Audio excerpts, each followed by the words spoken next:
இந்த மாபெரும் பொதுக்கூட்டத்தினுடைய தலைவர்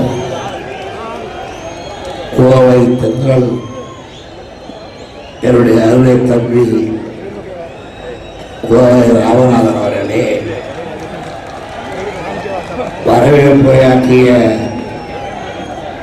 மாநகர செயலாளர் தம்பி வீரகுமார் அவர்களே, முன்னிலை ஏற்றுள்ள தம்பிகள் கோவை மு கண்ணப்பர் அவர்களே, முபாரக் அவர்களே, க ராமகிருஷ்ணன், எஸ்எஸ்சி சச்சிதானந்தம், அருண்குமார், பைந்தவளப்பாரி, பேரூர் அனதாயம் ஆகிய கழக செயலாளர்களே, தோழமை கட்சிகளான மதுரை மக்கள் கட்சி,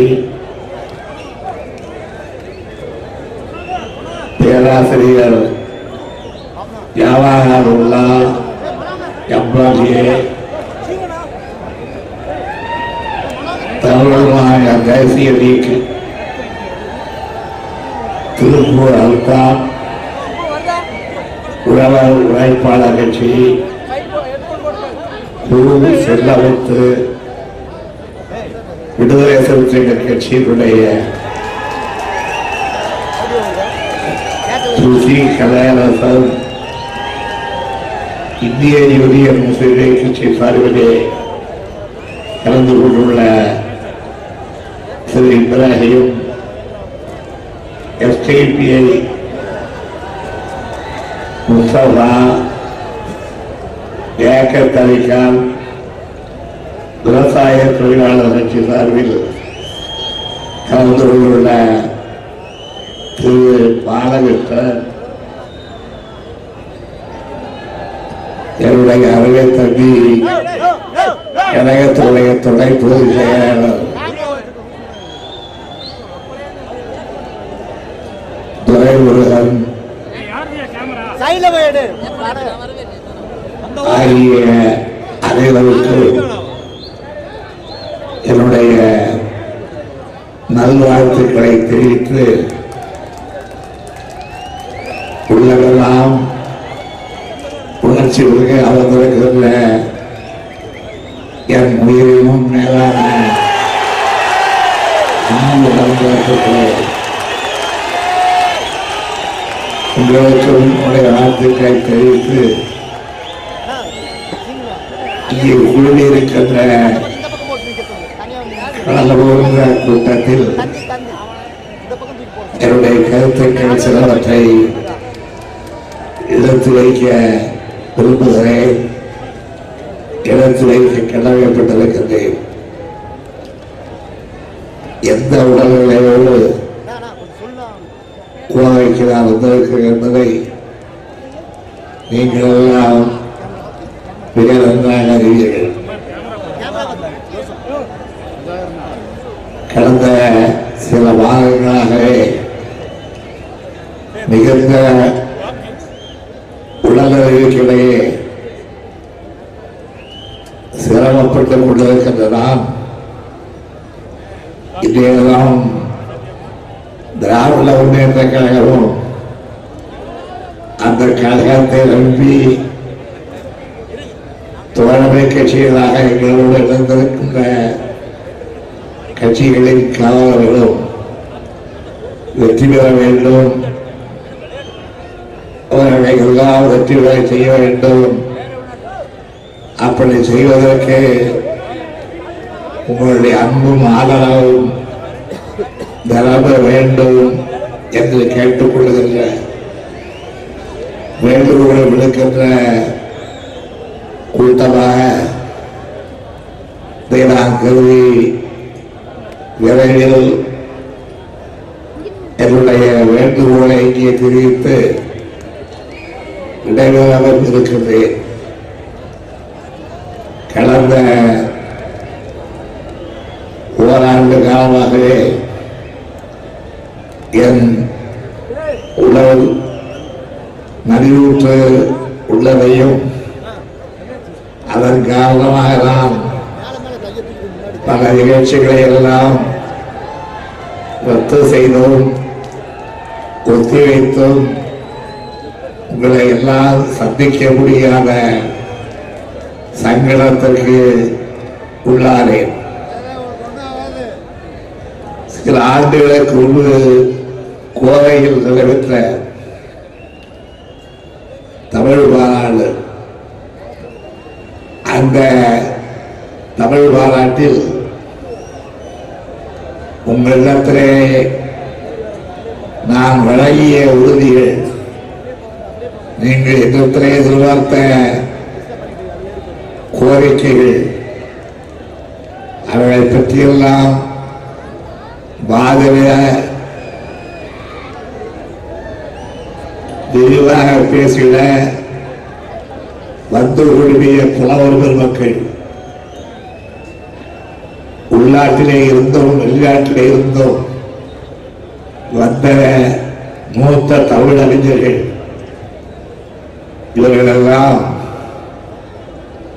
கலந்து கொண்டு நம்மை மகிழ்ச்சி கடலில் ஆற்றினார்கள். அந்த கோவை மாநாடு கோவாயத்தில் எல்லோராலும் பாராட்டப்பட்ட மொழிக்கு நடைபெற்ற ஒரு மாநாடு என்று உணரப்பட்ட ஒரு மாநாடாகும். அந்த மாநாட்டுக்கு பிறகு நாம் அடைந்த மகிழ்ச்சிக்கும் எல்லை இல்லை, நாம் பெற்ற தோல்விகளுக்கும் இல்லை இல்லை. ஒரு மொழிக்காக மாநாடு நடத்தி இனத்தின் அடையாளத்தை தெரிவிப்பதற்காகவும் அந்த இனத்தின் வெற்றிக்காக முரசுபடுத்துவதற்காகவும் முயற்சித்து அதிலே நாம் தொடர் வெற்றியை காண்போம் என்று பூரித்திருந்த நேரத்தில் நமக்கு கிடைத்த தோல்விகளையும் எண்ணி பார்த்தோம். ஆனால் திராவிட முன்னேற்ற கழகத்தை பொறுத்தவரையில் தேர்தலுக்காக மாத்திரம் தொடங்கப்பட்ட இயக்கம் அல்ல, இது இன எழுச்சிக்காக, இன ஒற்றுமைக்காக தொடங்கப்பட்ட இயக்கம். இனத்தை உணர, இனத்தை சார்ந்து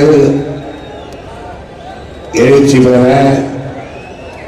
தந்தை பெரியார் அவர்களால், அவர் வழிவென்று நம்முடைய அருமை அண்ணன் பேரறிஞர் அண்ணா அவர்களால் வளர்க்கப்பட்ட இயக்கம் திராவிட முன்னேற்ற கழகம். அந்த கழகம் இன எழுச்சியை, வரலாற்று உண்மைகளை, கலாச்சார கண்டுபிடிப்புகளை நமக்கு வழங்கி அதன் வாயிலாக திராவிட நாட்டில் திராவிட இயக்கத்தை கட்டி காக்கின்ற அருண்மொழியை திராவிட உணர்வு கொண்டோர் அனைவரும் ஏற்றுக்கொண்டிருக்கின்ற இந்த காலகட்டத்திலேதான் எனக்கு முன்னால் பேசியவர்களெல்லாம் இடத்தை காட்டிலை போல் உள்ளம் போல் தமிழர் கூட்டம், வீரமொழி கூட்டம் என்ற அளவிற்கு இங்கே குழுவியிருக்கின்றீர்களே என்று அவர்கள் வியப்படைந்த நேரத்தில் எனக்கு வியப்பு மாத்திரம் ஏற்படவில்லை.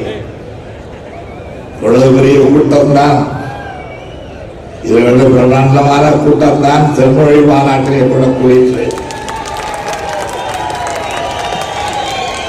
ஆனால் அந்த கூட்டத்திலே கண்ட எழுச்சி என்ன பலனை நமக்கு கொடுத்தது? நாம் எதிர்பார்த்த பலன் என்ன? வெறும் தேர்தல் வாக்குகளா? அல்ல அல்ல. இந்த இயக்கம் பிறந்தது தேர்தலுக்காக அல்ல. இந்த இயக்கத்தினுடைய குறிக்கோள் நாடி நரம்புகளை தொட்டு பார்த்தால் அதில் ஏற்படுகின்ற துடிப்பு இந்த இனத்தை வாழ வைக்க வேண்டும் என்பதற்காக பெருந்தலைவர்கள் இடஒதுக்கீடு கோரிய டாக்டர் நாயர், நடேசனார், முத்தையா முதலியார், சேவியட்டி பன்னீர்செல்வம் போன்ற பெருந்தலைவர்கள் இந்த இயக்கத்திற்காக பாடுபட்டார்கள் என்றால் அவர்களுடைய சுயநலத்திற்காக அல்ல, நம்முடைய எதிர்கால வாழ்வுக்காகத்தான் அவர்கள் பாடுபட்டார்கள், பணியாற்றுவார்கள். நான் இங்கே உரையாற்றுவதற்கு முன்பு எனக்கு முன்னால் பேசிய தம்பி ஒருவர் 91 வயதிலும் உழைத்துக் கொண்டிருக்கின்ற கருணாநிதி என்று குறிப்பிட்டார்.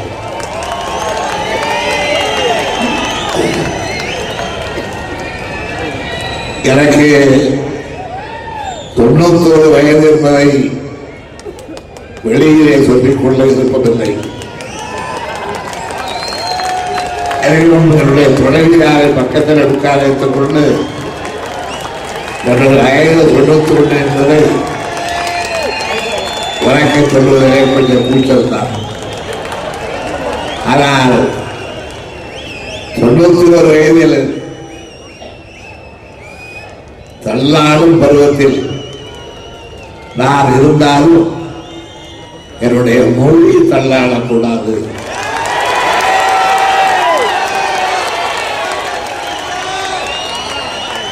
என்னுடைய இனம் தள்ளாடக்கூடாது. என்னுடைய சுயமரியாதை உணர்விற்கு தள்ளாட்ட ஏற்படக்கூடாது. என்னுடைய நான் பெரியார் வழியில், அண்ணா வழியில் சிந்தித்து அவர்கள் இட்ட கட்டளையை என் வாய்நாள் விடுகிற வரையில் நிறைவேற்ற வேண்டும் என்று உறுதியளித்துக் கொண்டவர் தான் இந்த கருணாநிதி என்பதை உங்களுக்கெல்லாம் தெரிவித்துக் கொள்கின்றேன். திராவிட முன்னேற்ற கழகம் நான் தொடக்கத்திலே குறிப்பிட்டதை போல் ஒரு இன எழுச்சி இயக்கம். என்னுடைய கழகத்தினுடைய பொதுச் செயலாளர் என்னுடைய இளைய அண்ணன் பேராசிரியர் அன்பழகனார் அவர்கள் பேசுகின்ற கூட்டத்தில் எல்லாம் இந்த இயக்கம் தொடங்கியது அதிகாரங்களை பெற அல்ல, இந்த இயக்கம் தொடங்கியது அகழ்ந்து பல கருவூலங்களை தமிழர்களை காப்பாற்ற, தமிழகத்தை காப்பாற்ற எடுப்பதற்காக பிறந்த இயக்கம் என்பதை அழுத்த நிறுத்தமாக சொல்ல நீங்கள் கேட்டிருக்கிறீர்கள், நானும் கேட்டிருக்கிறேன், அதை படித்திருக்கிறோம். அப்படிப்பட்ட ஒரு இயக்கத்தில் இன்றைக்கு உங்களையெல்லாம் நாம் நாடி இருப்பது திராவிட முன்னேற்ற கழகத்தை நீங்கள் வளர்க்க வேண்டும். தேர்தலிலே ஒரு 4 பேரை வெற்றி பெற செய்ததன் மூலம் இந்த இயக்கத்திற்கு பெருமை சேர்க்க வேண்டும்.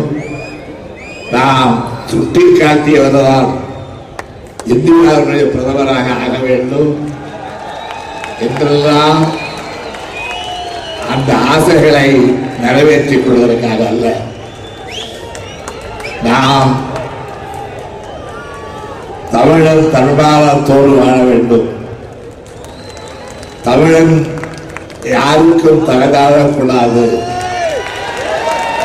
தமிழன் என்றால் அவர் யாரையும் தகதாழ்த்த மாட்டார், அவர் தகதாழ மாட்டார் என்பதை நிரூபிக்க வேண்டும் என்பதற்காகத்தான் இந்த இயக்கம் அன்று தொட்டு இன்று வரையிலே பாடுபட்டு வருகிறது, பணியாற்றி வருகிறது. அப்படிப்பட்ட அந்த இயக்கத்திற்கு தலைவராக கிடைத்த தளபதியாகவும் விளங்கிய நம்முடைய அருமை அண்ணா பேரறிஞர் அண்ணா அவர்கள் மறைந்த பிறகும் அவர் ஏற்றி வைத்த அந்த சுடர் விளக்கு அடையாமல் காப்பாற்றுகின்ற அந்த பெரும் பொறுப்பை நான் ஏற்றிருக்கிறேன் என்றால் என்னை மாத்திரமில்லை, என் உயிரினும் மேலான சுதந்திரத்திலே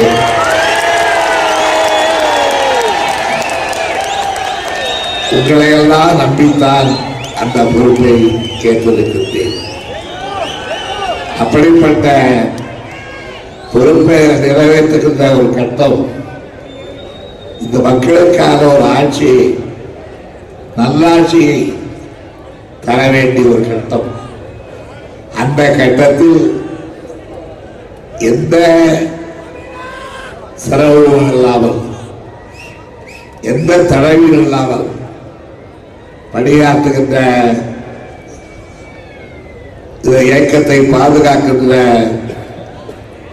அந்த வல்லமையை பெரியார் வழங்கினார். பேரறிஞர் அண்ணா கல்வி காத்தால் இன்றைக்கு பெருவெள்ளங்கள் நடந்திருக்கின்ற நீங்கள் எனக்கு அரவணைப்பாக இருந்து என்னோடு சேர்ந்து இந்த இயக்கத்தை காக்க கொண்டு அதற்காக நான் என்னுடைய நன்றியை, வணக்கத்தை தெரிவித்துக் கொள்ள கடமைப்பட்டிருக்கின்றேன். தேர்தல் என்பது முழுக்க முழுக்க நம்முடைய குறிக்கோள் அல்ல. நாம் நடந்து செல்கின்ற வழியில் நம்முடைய பயணத்தில் தேர்தல் ஒரு கட்டம். அந்த கட்டத்தை வெற்றிகரமாக தாண்டினால் நாம் எதிர்பார்க்கிற நன்மைகள் நமக்கு மாத்திரமல்ல, இந்த சமுதாயத்திற்கே கிடைக்கும். இங்கே பேசிய தம்பிமார்கள் சொன்னார்கள், இந்த மாவட்டத்திற்கு நாம் ஈடுபட்டிருக்கின்ற இந்த பாராளுமன்ற தேர்தலில் இணைந்திருக்கின்ற பகுதிகளுக்கு என்னென்ன திட்டங்களை நாம் திட்ட வேண்டும், என்னெல்லாம் எண்ணி இருக்கிறோம், எண்ணி இருந்தோம், அதனை எவையவை புறக்கணிக்கப்பட்டு விட்டன என்பதை எல்லாம் சொல்லியிருக்கிறோம். ஆனால் திட்டங்கள் இதற்கு மக்களுக்காக. நாங்கள் பேசுவது அதற்காக, எங்களுக்காக அல்ல, மக்களுக்காக. மக்களுக்காக பேசுகிறவர் தான்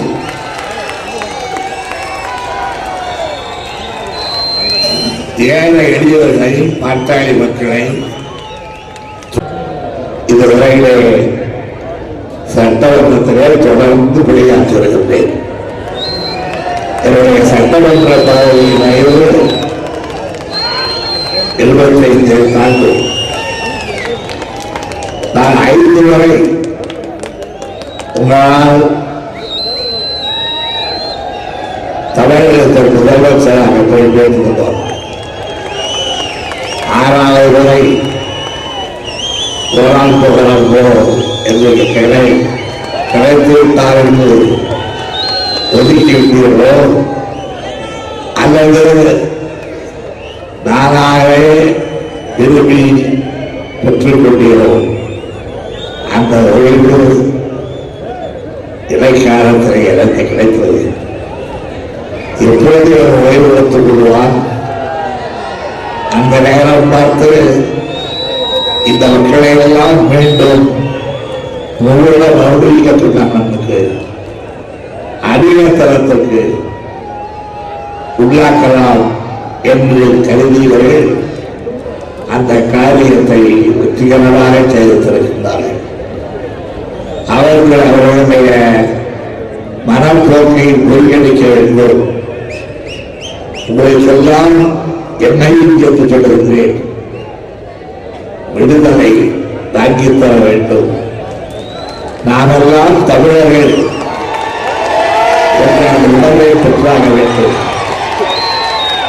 என்பதற்காகத்தான்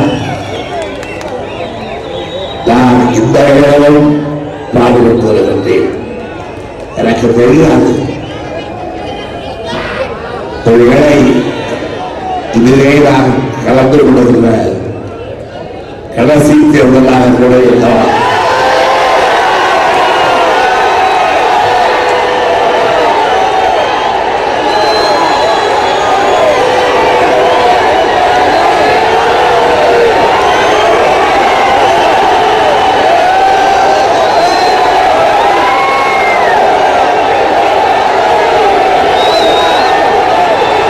நான் சொல்லாததற்கு இல்லையானால் நாங்கள் தமிழர்களாக வாழ்வோம், யாருக்கும் அடிமையாக மாட்டோம் என்ற உறுதியை எனக்கு அளித்தாக வேண்டும். அந்த உறுதியை அளித்தால் ஒன்றல்ல, ரெண்டல்ல, 10 அல்ல, 15 அல்ல, இன்னும் 50 வருடங்கள் கூட இல்லை.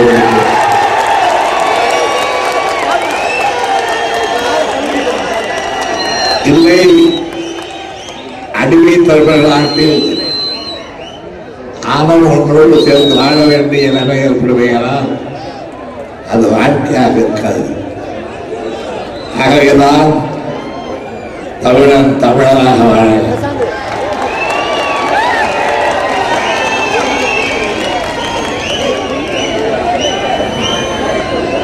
ஏதுவி ஏதுவி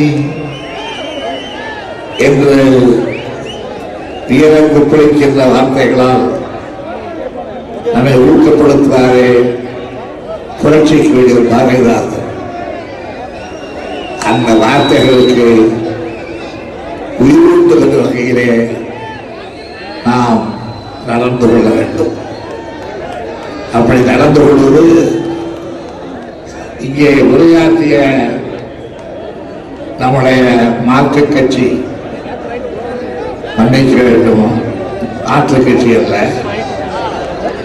மதிப்பு வாய்ந்த கூட்டணி கட்சிகள், அந்த கட்சிகளின் தலைவர்கள் எல்லாம் எதை நம்பி நம்மோடு வந்திருக்கிறார்கள். யார் யாரையோ நம்பி பார்த்தோம். ஆனால் இறுதியாக நமக்கு கிடைத்த கொம்பாக, கிளையாக, காவல் அரணாக இருப்பது திராவிட முன்னேற்ற கழகத்தான் என்ற ஒரு நிலைப்பாட்டை எடுத்திருக்கிறார்கள் என்றால் நான் அந்த தோழர்களை, தோழமை கட்சி தலைவர்களை ஏமாற்ற விரும்பவில்லை. அவர்கள் ஏமாறவும் மாட்டார்கள். உங்களோடு இணைந்து இந்தியாவின் ஜனநாயகத்தை காப்பாற்றவும், தமிழகத்தின் பண்பாடுகளை பாதுகாக்கவும் நாங்கள் உயிரை கொடுத்து உழைப்போம் என்ற உறுதியை தோழமை கட்சியுடைய தலைவர்களுக்கு நான் தெரிவித்துக் கொள்கின்றேன். திராவிட முன்னேற்ற கழகம் என்னுடைய அருமை தம்பி துறைமுருகனுக்கு எடுத்துச் சொல்வதை போல் நேரத்திற்கு நேரம், வேலைக்கு வேலை தன்னுடைய இயல்புகளை, தன்னுடைய நிலைமைகளை மாற்றிக் கொள்கின்ற பச்சோந்தி குளம் அளித்த இயக்கம் அல்ல. இந்த இயக்கத்தினுடைய சாமன் தலைவராக விளங்கிய தந்தை பெரியார் அவர்கள், அவருடைய வழித்தோழராக விளங்கிய பேரறிஞர் அண்ணா அவர்கள் இருவரும் நம்மை அப்படி விட்டு செல்லவில்லை. இதே கோவை மாநகரத்தில் நடைபெற்ற மாநாட்டில் தமிழ் மாநாட்டில் செந்தமிழ் மாநாட்டில் செம்மொழி மாநாட்டில் பேசிய தோழர்கள், கவிஞர்கள், கவிவாளர்கள், இலக்கிய சிந்தனையாளர்கள் இவர்களெல்லாம் என்ன எடுத்துரைத்தார்கள்? இவருடைய தகப்பா, நம்முடைய தாத்தா, பாட்டி இவர்களெல்லாம் போற்றி வளர்த்த நம்முடைய தமிழ் ஈழ பெருமைகளை, தமிழீழ உணர்வுகளை போற்றி பாதுகாக்க உறுதியெடுத்துக் கொள்வோம் என்ற உணர்வைத்தான் நம்முடைய உள்ளத்திலே விதைத்திருக்கின்றார்கள். அப்படி விதைக்கப்பட்ட அந்த உணர்வை ஒரு வார காலத்திற்குள்ளாகவோ ஓராண்டுக்குள்ளாகவே மறந்துவிடலாமா என்றால் மறந்துவிடக்கூடாது. எத்தகைய இளைஞர்கள், எத்தகைய வாலிபர்கள் இந்த உணர்வை பெற்று தமிழகத்தை தலைவரை செய்ய இன்றைக்கு பிரளந்தோடு கட்டியிருக்கிறார் என்பதை நான் மறந்துள்ளதில்லை.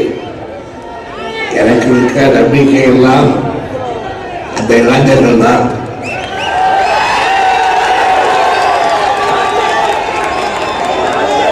நீங்கள் கழகத்தை அல்ல, திராவிட முன்னேற்ற கழகம் என்ற பேருள்ள இயக்கத்தை அல்ல, இந்த இயக்க உயர்த்துள்ள உணர்வுகளை எல்லாம் இன்று மாத்திரமல்ல, எதிர்காலத்தில் கூட காப்பாற்றுவீர்கள், காப்பாற்றியே தீர்வீர்கள் என்ற நம்பிக்கை ஏற்படுகிறது. அதன் அடையாளமாகத்தான் இன்றைக்கு உங்கள் முன்னாள் வீர உரையாற்றிய என்னுடைய அன்பு தம்பி ராஜா,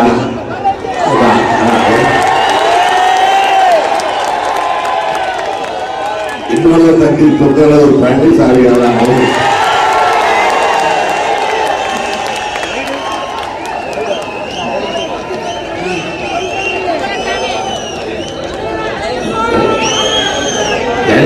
ஆனாலும் இவர்களெல்லாம் மாத்திரமல்ல, ஊழலை போன்ற பல தோழர்கள் கோவையிலே மாத்திரமல்ல, சேலத்திலே மாத்திரமல்ல, தஞ்சையிலே மாத்திரமல்ல, அங்காங்கே தளகத்திரங்களாக, சேனாதிபதிகளாக இந்த இயக்கத்தை காப்பாற்ற படையோடு இருக்கின்றார்கள். இந்த படை மாற்றி இந்தியாவில் தளபதி அழகிரிசாமி அவரை தூக்கி வைத்த சபையேற்றி பன்னீர்செல்வம் அவர்களுக்கெல்லாம் துணை இருந்த ஊழலூர் திருவாட்டி ராமாமது அம்மையார் இவர்களெல்லாம் வளர்த்த இயக்கம்தான் திராவிட முன்னேற்ற கழகம். இன்றைக்கு எனக்கு 91. என்னுடைய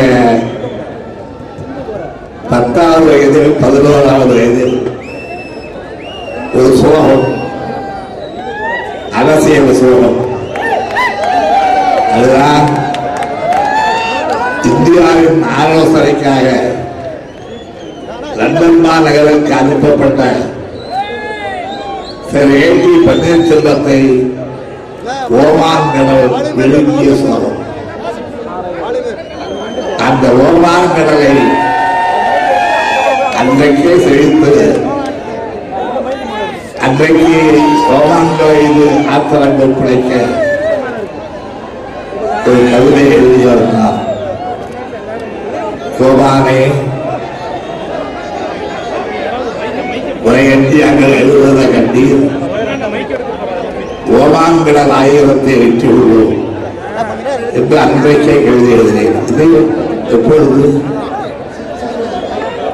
என்னுடைய 12வது வயதில் அல்லது 13வது வயதில் 12வது வயதில் அந்த கவிதை எழுதியதான் 13, 16வது வயதில் மொழி காக்க போர்க்குளம் நடத்தியது. ஓடையுள்ள இந்தி பெண்ணை கேள், நீ தேடி வந்த கோடை உள்ள நாடினே, வீரன் தமிழ் கொஞ்சம் நாட்டிலே காரணமில்லா இந்தி சொற்கள் ஏற்கமாட்டோம் ஏட்டிலே வீட்டிலே என்று பாடியிருந்தான். 12வது 13வது வயதில் அந்த கல்வல் அடைந்தது. அவருடைய அந்த ஒளியுணர்வு இந்த 91வது வயது இடைப்பட்டு போகவில்லை, பட்டு போகாது. இந்த பக்குவம், இந்த உணர்ச்சி தமிழ்நாட்டு இளைஞர்களுக்கெல்லாம் இருந்தால் இனி கட்டாய இந்தி என்ற மொழி தமிழகத்திலே நுழையாது. அந்த எண்ணம் யாருக்கும் பிறக்காது. நம்முடைய மொழியை கட்டாயமாக புகுத்துவோம் என்ற ஆணவம் எவருக்கும் ஏற்படாது. இளைஞர்களாக இருக்கிற நீங்கள் அந்த உறுதியை பெற வேண்டும். என்ன நினைத்து அந்த உறுதியை பெறுங்கள். 12 வயதிலே போய் ஒளிவுள்ள இந்தி பெண்ணை கீழ், நீ தேடி வந்த கோடை உள்ள நாள் இதல்லவே என்று முழங்கினாரோ அந்த முழக்கத்தை நீங்கள் நிலையில வைத்துக் கொண்டு முழங்குங்கள். இந்தி வராது, அது கட்டாயமாக இங்கே நுழையாது. அது மாத்திரமல்ல, தமிழ்நாடு கேட்பாரற்ற மொழியாக ஆகிவிட்டது. இனி தமிழ்நாட்டிலே எவர் வேண்டுமானாலும் நுழையலாம், அத்துமீறி நுழையலாம், ஆட்சி வழியவே எண்ணம் கொண்டு நுழையலாம் என்கின்ற எண்ணம் மோடிகளுக்கும் ஏற்படாது.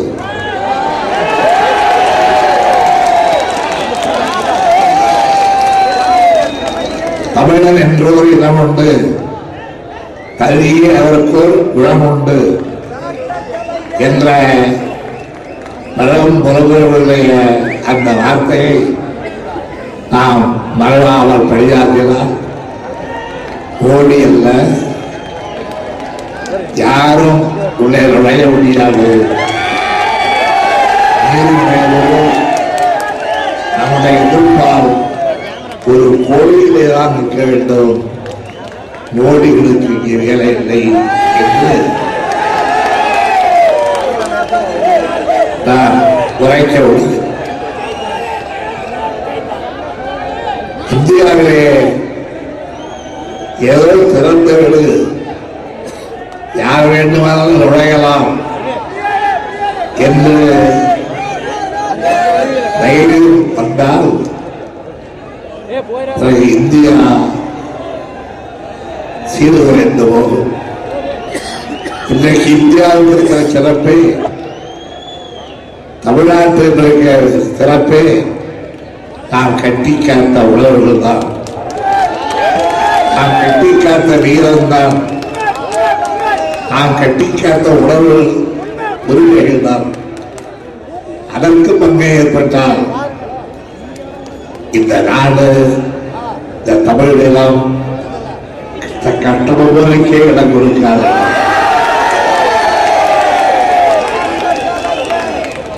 மருதுபாண்டியர்கள்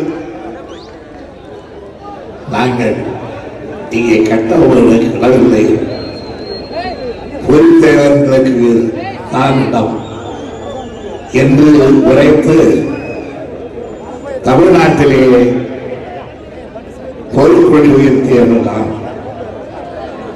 அந்த பொழி இன்னும் தாழவில்லை, தாழாது, அது தாழவிடத்தோடு இந்த உறுதியோடு நாம் களத்தில் இருக்கிறோம். இந்த களத்தில் இருக்கும்போது இங்கே நம்முடைய மாவட்ட கழகத்தின் செயலாளர் பொங்கலூர் பழனிசாமி சொல்வது போலவும்,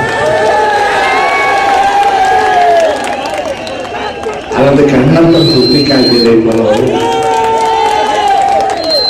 அல்லது துறைமுருகன் எடுத்து காட்டியதை போலவும், நம்முடைய தோழமை கட்சிகளின் காவலர்கள் எல்லாம் வருந்தி காட்டியதை போலவும் எதுவும் நடக்காது, நடக்க விட மாட்டோம் என்ற அந்த உறுதியை நாம் மேற்கொள்வோம் என்றால் ஒரு முறையல்ல, 1000 முறை இங்கே சொல்வேன். இலக்கியக்கல்ல, உங்களுக்காக.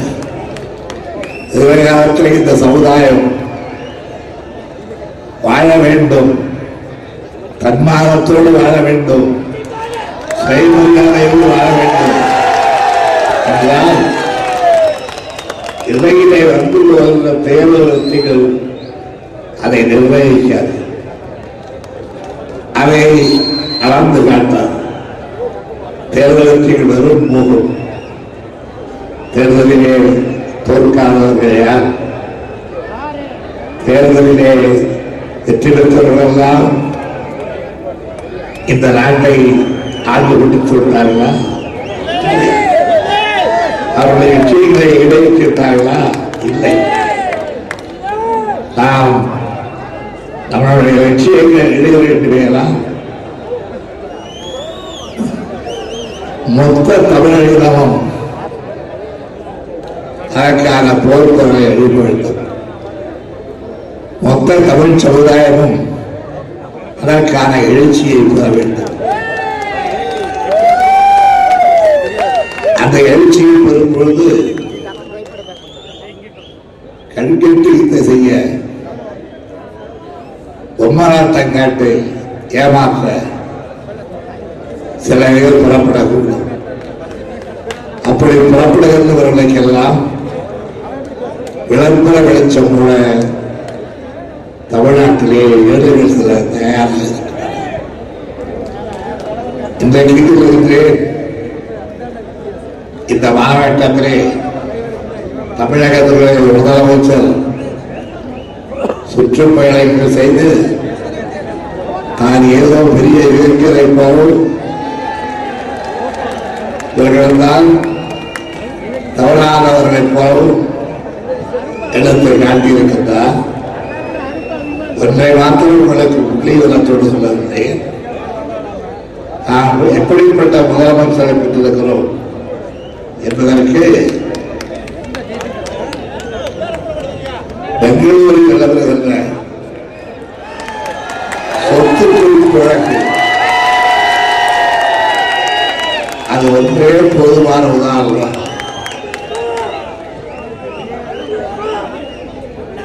சொத்து குவிப்பு வழக்கிலே எல்லா விதமான ஆதாரங்களை எடுத்து காட்டிய அரசாங்கத்துக்கு கடைசியாக சொல்லுகிறார்,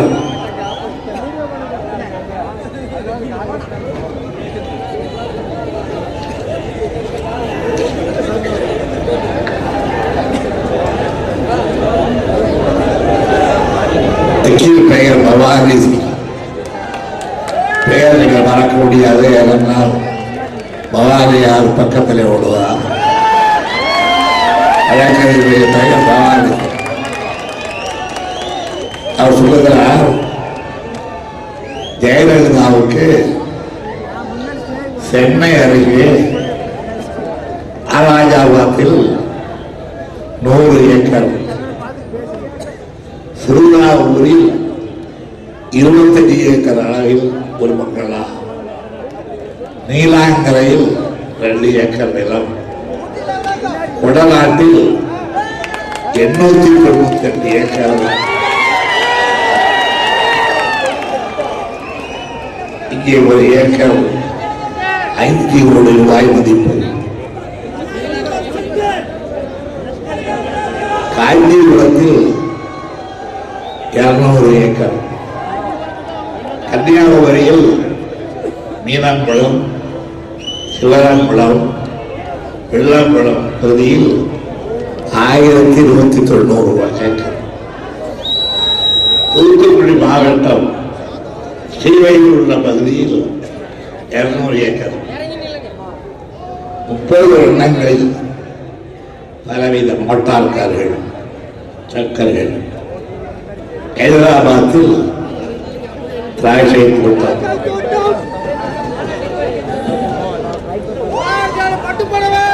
ஆராய்ச்சாபாத்தில் ஜெயத்தரப்பினர் அங்கிருப்பது. ஜெயத்தரப்பினர் என்றால் ஜெயலலிதா தரப்பினர் அங்கிருப்பது 100 ஏக்கர் நிலம். அங்கே 1 ஏக்கர் நிலம் அரசு மதிப்பு 40 லட்சம் ரூபாய். வெளிநாட்டு நிருபர்கள் வந்திருக்கிறார்கள், அவர்கள் குறித்து கொள்ள வேண்டும். நாளைக்கு பேட்டியிலே கண்டு தெரிந்து கொள்ளலாம். நேரடியாக சிலரை குறித்து கொள்ள வேண்டும்.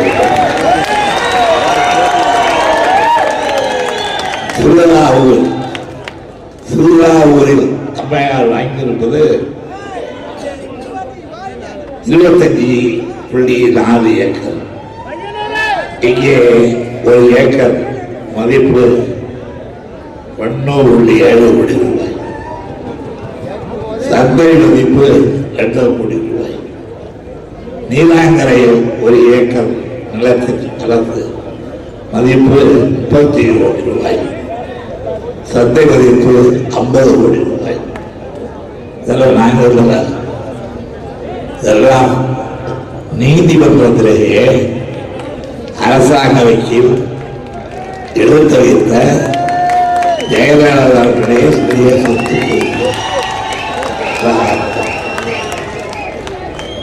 காஞ்சிபுரத்தில் அண்ணாவுடைய நட்டுகளை, காஞ்சிபுரத்தில் 1 ஏக்கர் நிலத்தில் அரசு மதிப்பு 30 லட்சம் ரூபாய், சந்தை மதிப்பு 50 லட்சம் ரூபாய். ஜெயலலிதா வாங்கியுள்ள 200 ஏக்கர் நிலத்தின் அரசு மதிப்பு 60 கோடி ரூபாய், சந்தை மதிப்பு 100 கோடி ரூபாய். தூத்துக்குடி ஸ்ரீவைகுண்டம் பகுதியில் 1 ஏக்கர் நிலத்தின் அரசு மதிப்பு 15 லட்சம் ரூபாய், சந்தை மதிப்பு 25 லட்சம் ரூபாய். அங்கே வாங்கியுள்ள 1167 ஏக்கர் அரசு மதிப்பு 175 கோடி ரூபாய், சந்தை மதிப்பு 292 கோடி ரூபாய். பையனூரில் 1 ஏக்கர் நிலம் அரசு மதிப்பு 2 கோடி ரூபாய், சந்தை மதிப்பு 3 கோடி ரூபாய். அங்கே ஜெயலலிதா வாங்கியுள்ள 5 ஏக்கர் நிலத்தில் அரசு மதிப்பு 10 கோடி ரூபாய், சந்தை மதிப்பு 15 கோடி ரூபாய். குடநாடு காவலிலே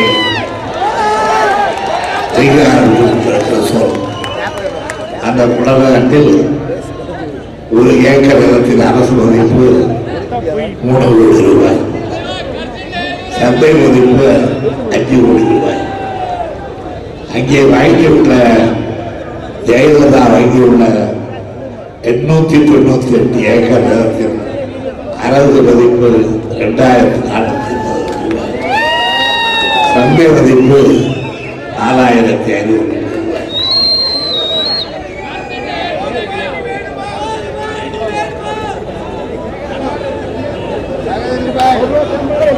ஆக இந்த அம்மையார் வங்கிய இடத்தினுடைய இவர்கள் ஆட்சிக்கு வந்து இந்த கணக்குகள் எல்லாம் வருவதை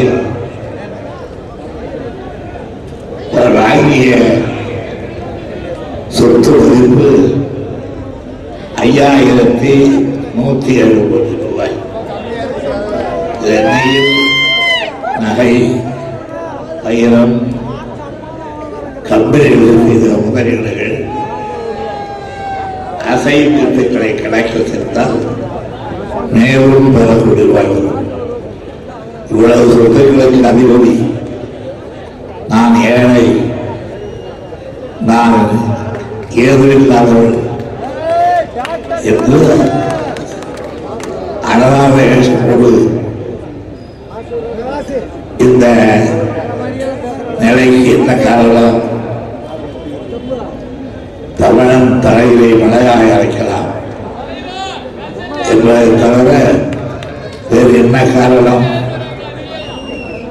தமிழன் ஏமாந்தவர், அவருக்கு காலங்காலமாக ஆண்டாண்டு காலமாக விவேகமாக ஏமாற்றி வாழ்ந்த கூட்டத்தின் தொடர்ச்சியாக இப்பொழுது ஆளுங்கட்சி என்ற பெயரால் ஜெயலலிதா ஏமாற்றுகிறார் என்பதற்கு தவிர வேறு என்ன அடையாளம் வேண்டும்? ஆகவே நீங்கள் போக்கிலே விரல் வைக்காதீர்கள்.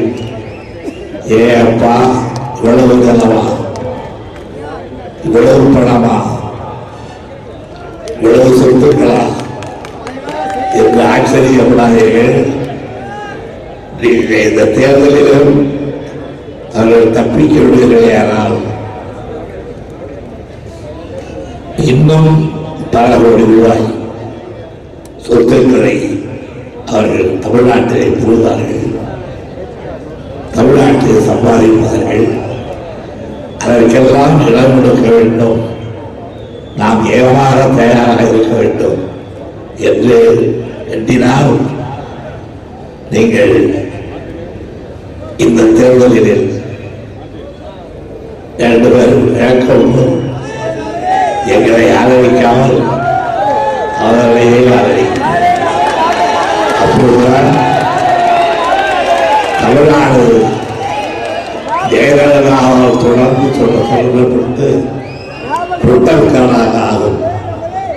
அது தமிழ்நாடு புத்தகங்களாக ஆக வேண்டும் என்று கருதினால் இந்த தேர்தலில், இந்த நாடாளுமன்ற தேர்தலில் அந்த அம்மையார் சுட்டிக்காட்டுகின்ற வேட்பாளர்களுக்கு நீங்கள் வாக்களிப்பீர்கள். இல்லை என்றால் எங்கள் பேச்சை தயவு செய்து கிடக்கு. நாங்கள் உங்களவர்கள், உங்களோடு இருப்பவர்கள். சாவு வாழ்வுக்கு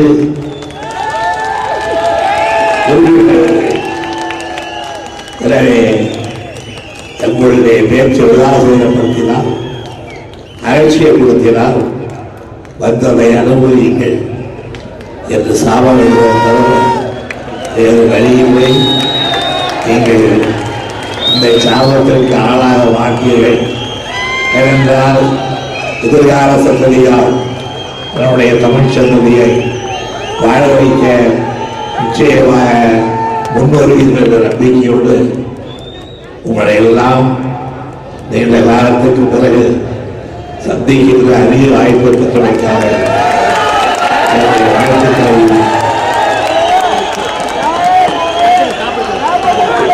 உறவுகளை பற்றியோடு விடைபெற்றுக் கொள்கிறேன். நன்றி.